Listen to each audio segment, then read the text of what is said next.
আর বিশেষ করে যারা নাকি টেলিফোনে দিচ্ছেন তাদের কথা কম বলেন প্লিজ। আপনারা বেশি কথা বলতেছেন, একটু কম বলেন। আপনারা জানেন 12 তারিখে নির্বাচন, খুবই সন্নিকটে আমাদের নির্বাচন। আমরা নির্বাচনের প্রচারণা চালিয়ে যাচ্ছি।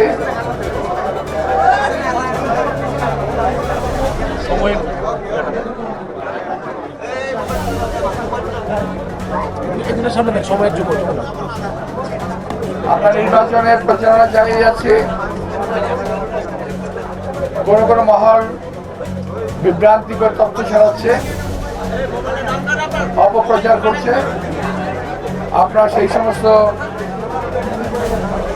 বিষয়গুলো থেকে, সেই সমস্ত অপপ্রচার থেকে একটু সুদূরে থাকবেন, বিভ্রান্ত হবেন না।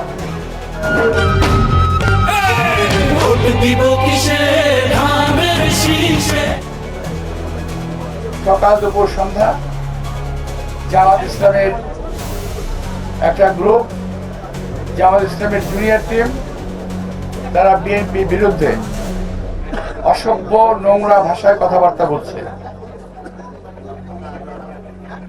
জামাতের সর্বোচ্চ পর্যায়ের ব্যক্তিবর্গ আমাদের দেশের মেয়েদের সম্পর্কে, চাকরিজীবী মেয়েদের সম্পর্কে অসভ্য শব্দ ইউজ ব্যবহার করেছে। তাদের বাচ্চারা তারাও অপপ্রচার চালাচ্ছে একযোগে। তাদের মুখের কথাবার্তা লাগামহীন হয়ে গেছে। গণতন্ত্র আছে বলেই একটা মানুষকে যে কোনো ভাবে কথা বলা যাবে, যা কিছু তাই বলা যাবে, যা কিছু করা যাবে, এটা কিন্তু ঠিক না। আমি বলতে চাই, আপনারা রাজনীতিতে আসছেন, আপনাদেরকে স্বাগত জানাই। আমি যখন রাজনীতি শুরু করি তার আগে আমি সোশ্যাল ওয়ার্ক করেছি এলাকাতে।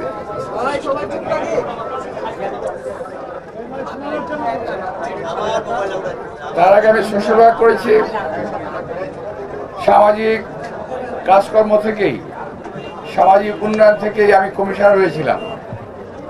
পরবর্তীতে রাজনীতিতে আসি, ধীরে ধীরে নিজেকে রাজনীতিতে প্রতিষ্ঠিত করার চেষ্টা করি, জনগণের ভালোবাসা নেওয়ার চেষ্টা করি, জনগণের খেদমত করার চেষ্টা করি। পরবর্তীতে 1991 সালে আমি আবার এমপি নির্বাচিত হই। ভাইয়েরা, আমার এই ছেলেপেলেরা যা শুরু করেছে তার লাভ দিয়ে হঠাৎ করে নেতা হয়ে গেছে। এখন অল্প পানির মাছ বেশি পানিতে পড়লে যেরকম করে, এদের অবস্থা তেমন হয়ে গেছে, দিশেহারা হয়ে গেছে। এরা আমাদের নেতা তারেক রহমান সাহেব সম্পর্কে কথাবার্তা বলা শুরু করেছে, যেটা তাদের মুখে মানায় না। তারা আমার বিরুদ্ধে কথা বলা শুরু করেছে, যেটা তাদের মুখে মানায় না।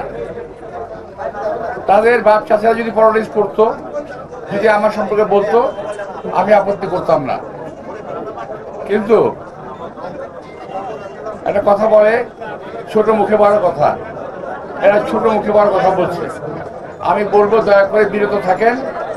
নির্বাচন চলে গেলে এই সমস্ত কথাবার্তা বলার সুযোগও পাবেন না, আপনারা জায়গা থাকবে না, কোথায় বলবেন। আর একটা কথা বলি, জনগণ বুঝে ফেলেছে, জনগণ জানে চুলার মুখ থেকে ছাই বের হয়, চুলার মুখ থেকে কখন সোনা বের হয় না। আমি আবারও বলছি, চুলার মুখ থেকে ছাই বের হয়, কখনো সোনা বের হয় না। আর সোনার খনি থেকে কখনো ছাই বের হয় না। আমরা ভেবেছিলাম, জাতি আশা করেছিল যে আপনারা দেশের জন্য ভালো কিছু করবেন। আমরা মুক্তিযুদ্ধের পরে কখনো বলি নাই যে আমরা মন্ত্রী হয়ে যাব। মুক্তিযুদ্ধের পরে বহুদিন অপেক্ষা করেছি। 71-এর মুক্তিযুদ্ধ, 77-এর কমিশনার নির্বাচন, 91 এমপি, তারপর আজকের এই অবস্থানে আছি। আপনারা দুদিনেই এই অবস্থায় চলে যেতে চান? আপনারা ভাবেন মির্জা আব্বাসের বিরুদ্ধে কথা বললেই তো খবরে থাকা যায়, মির্জা আব্বাসের বিরুদ্ধে কথা বললেই প্রচারণায় থাকা যায়। প্রচারণা থাকতে চান, বহু রাস্তা আছে। দান করেন, খয়রাত করেন, ভালো ভালো কথা বলেন, মানুষের মুখে মুখে থাকবেন। কিন্তু এইভাবে গালিগালাজ করে অশুভ ভাষায় কথা বলে নিজের পরিচয়টা জাহির করেন না যে আপনি কোত্থেকে এসেছেন। দয়া করে আপনি আপনাদেরকে, আর এখানে ব্যবসায়ী যারা আছেন তাদেরকে আমি একটা জিনিস বলবো, যিনি বলেন যে এই এলাকায় চাঁদাবাজি হয়, আপনারা যারা ব্যবসায়ী আছেন তারা কত টাকা চাঁদা দেন আপনি কি জানেন? এটা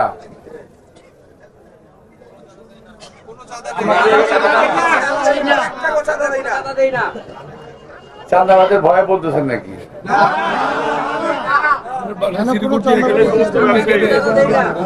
আমি আপনাদেরকে একজন ব্যবসায়ী বলেছেন 5ই আগস্টের পরে শান্তিতে আছেন। আপনারা শান্তিতে থাকেন, এটাই চাই। আপনারা জানেন আমার অবস্থান বরাবরই চাঁদাবাজদের বিরুদ্ধে, সন্ত্রাসের বিরুদ্ধে, মাদক ব্যবসায়ীর বিরুদ্ধে। এটা নতুন কোনো বিষয় না। কিন্তু বিদেশ থেকে কিছু লোক আমার বিরুদ্ধে এবং এই দেশে তাদের কিছু এজেন্ট আমার বিরুদ্ধে এমন ভাবে লেগেছে যেমন আমার পুরো শরীরটাই গড়ে উঠেছে চাঁদাবাজির উপরে। কখনোই না একে কথা এই দেশের মানুষ, ঢাকার মানুষ বিশ্বাস করবে না। ঢাকার রাজনীতিতে আমি আজ থেকে না, ৭৭ সাল থেকে আমি আছি। একটা লোক কোনো কথা আমার সম্পর্কে বলতে পারবে না ইনশাল্লাহ। আমার সময়ে এই গুলিস্তান এলাকায় বহু মার্কেট হয়েছে। এখানে আমার একটি দোকান আছে, কেউ বলতে পারবেন না। আমার পরিবারের একটি দোকান আছে, কেউ বলতে পারবেন না। পূর্বাঞ্চলে একটি শহর আমি গড়ে তুলেছি, আমি মির্জা আব্বাস একটি শহর গড়ে তুলেছি আমি। সেই শহরে আমি এবং আমার পরিবারের একটি দোকান নাই, একটি গুলশানের মতো জায়গায় আমি মেয়র ছিলাম, ওয়ার্ড মিনিস্টার ছিলাম। গুলশানের মতো জায়গায় আমার কোনো প্লট কিংবা বাড়িঘর নাই। প্রিয় ভাইরা, আমার বিরুদ্ধে যারা বলছেন, আমি স্পষ্ট বলতে চাই, যদি আপনারা মুসলমান হয়ে থাকেন, যদি বুকে পাটা থাকে, তাহলে আসেন বাইতুল মুকাররমা মসজিদের সামনে সালিশ বসান আমার নামে, কোনো অসুবিধা নাই। আমার বুকে কলিজা আছে, সাহস আছে। আমি এই দেশে, আমার বয়স 75 হয়েছে। আমি চুরি চামারি করে বড় হয়নি, গায়ে খেতে বড় হয়েছি, নিজ হাতে কাজ করেছি আমি। ওগুলো আপনারা ভাবতেই পারবেন না যে আপনি এই কাজ করতো। এমন কাজ করেছি শুনলে আপনাদের আশ্চর্য লাগবে। আমি কাউকে বলি না, বলার প্রয়োজন পড়ে না। আর এখন থেকে আমি বলছি 1974 সালের কথা।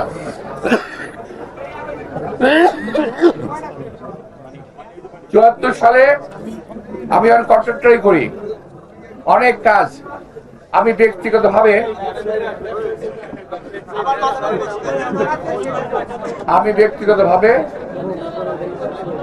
ঠিকাদারি করতাম এক সময়। আমি বৈদ্যুতিক ঠিকাদার ছিলাম। আমি বিল্ডিং এর কাজ জানি, আমি নিজ হাতে বিদ্যুতের কাজ করতে জানি। কোন প্রার্থী যদি বলতে পারেন যে নিজ হাতে একটা স্কুল আগাতে পারবেন, আমি আপনাদের সালাম করব। আমি নিজ হাতে বৈদ্যুতিক কাজ করেছি এবং কাজ আমি জানি। সুতরাং আমার কাজ সম্বন্ধে আপনাদের শুনলে আপনাদের কাছে মনে হবে যে আপনি গল্প শুনতেছেন। আমি জীবনে অনেক কাজ করেছি, অনেক কঠিন পথ অতিক্রম করে আজকের আমার এই অবস্থান। এই অবস্থান একদিনে হয় নাই। আপনারা আসতে চান, আসেন। তবে একটা কথা বুঝে দিয়ে যাব, এই সমস্ত ছেলেমেয়েদের প্রতি দয়া করে একজন মানুষের বিরুদ্ধে উৎসাহনা করে নেতা হওয়া যায় না। বরং নিজে কি করবেন, কি করেছেন, কি করতে পারবেন সেটা বলেন। আপনারা আমার নেতা তারেক রহমান সাহেবের সম্বন্ধে কথা বলেন, আমার খুব আশ্চর্য লাগে। আপনারা আমার সঙ্গে কথা বলেন, আমার খুব আশ্চর্য লাগে। মনে হয় এই বাচ্চা ছেলেগুলো কবে উদ্যোগ হবে? ওদের বয়স তো হয়ে গেছে, বিয়ে শাদী করেছেন, কতদিন পরে বাচ্চা কাছে বাপ হবেন? আপনার বাচ্চা যদি শুনে যে তার বাবা কেউ মিথ্যাবাদী ছিল, আজকে যে কথাগুলো বলছেন এগুলো রেকর্ড থাকবে, আমি যে বলছি এগুলো রেকর্ড থাকবে, এই রেকর্ডগুলো যখন তারা শুনবে তখন আপনার অবস্থাটা কোথায় যাবে একটু চিন্তা করে দেখবেন। নিজের ভবিষ্যৎ প্রজন্মের দিকে লক্ষ্য রেখে বক্তব্য রাখেন, ভবিষ্যৎ প্রজন্মের দিকে লক্ষ্য করে কথা বলেন, ভবিষ্যৎ প্রজন্মের লক্ষ্য করে ভবিষ্যৎ প্রজন্মের দিকে লক্ষ্য করে নিজের ভবিষ্যতে গড়ে তোলেন। বাচ্চাদেরকে দয়াকে বিপদগামী করবেন না, ভুল পথে পরিচালিত করবেন না। আমি আপনাদেরকে যারা এখানে আছেন ভাই, আপনাদের সবাইকে অনুরোধ জানাবো, নির্বাচনের দিন নির্বাচন কেন্দ্র পাহারা দেবেন। যারা পোলিং এজেন্ট হবেন তারা রেজাল্ট শিট নিয়ে রুম থেকে বের হবেন। প্রিজাইডিং অফিসারের স্বাক্ষরিত রেজাল্ট শিট ছাড়া ওই এলাকা থেকে কোন প্রিজাইডিং অফিসার পোলিং অফিসার যেন বেরোতে না পারে। যদি বলে যে আমরা অফিসে গণনা করব, বাক্স অফিসে নিয়ে যাব, কোনদিন অ্যালাউ করবেন না এদেরকে। কোনো ভয় পাওয়ার কোনো কারণ নাই। জনগণ আমাদের সঙ্গে আছে, জনগণ আমাদের পাশে আছে, জনগণ ভোটের অধিকার রক্ষায় সংগ্রাম করতে রাজি আছে। ভোটের অধিকার আমরা ছাড়বো না, এই কথাটা মাথায় রাখতে হবে। আমরা শুনছি ইলেকশন ইঞ্জিনিয়ারিং হবে, জানতে পারছি, এবং এই যে নব্য প্রার্থীদের কথাবার্তা বুঝতে পারছি যে ইলেকশন ইঞ্জিনিয়ারিং হওয়ার চান্স রয়ে গেছে। আমার কাছে বিভিন্ন রকম ফোন আসতেছে, সেটা আমি এখন বলতে চাই না, আমি পরে অন্য কোনো মিটিংয়ে বলবো।